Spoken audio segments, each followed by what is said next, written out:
నిజామాబాద్లో ప్రత్యేక అవసరాల పిల్లలకు ప్రభుత్వ సంక్షేమ పథకాల ద్వారా పూర్తిగా లబ్ధి చేకూరేలా జిల్లా అధికారులు చురుగ్గా పనిచేయాలని జిల్లా జడ్జి భరతలక్ష్మి సూచించారు. జిల్లా జనరల్ ఆసుపత్రిలో డిఆర్డీఏ, సెర్ప్ విద్యాశాఖలతో నిర్వహించిన ప్రత్యేక సదరం శిబిరాన్ని కలెక్టర్ ఇలా త్రిపాఠి జడ్జి ప్రారంభించారు. శిబిరంలో దివ్యాంగ పిల్లలకు సదరం సర్టిఫికేట్లు, ఆసరా పెన్షన్లు త్వరగా అందేలా అధికారులు చర్యలు తీసుకుంటారని తెలిపారు.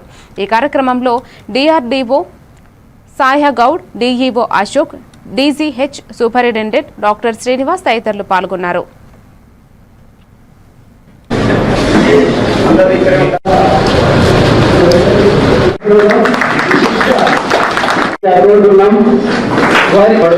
అనేది జరిగింది కాబట్టి అన్ని శాఖలతోటి సమన్వయము కలెక్టర్ మేడం గారు ఎలా చెప్పినా, జిల్లా జడ్జి గారు ఎలా చెప్పినా వాళ్ళ సమన్వయంతో అన్ని కార్యక్రమాలు మీ అందరి సహకారంతో ముందుకు తీసుకెళ్తామని ఆల్రెడీ ఆఫీస్ ద్వారా మీకు సర్టిఫికేట్ రాగానే మీరు దాన్ని ఒక గ్రీన్ క్యాండిల్తో అంతంగా దాన్ని ప్రాసెస్ చేస్తాము. దయచేసి దానికోసం కావాల్సిన కాగితాలు, డాక్యుమెంట్స్ మీ దగ్గర రెడీగా పెట్టుకోండి.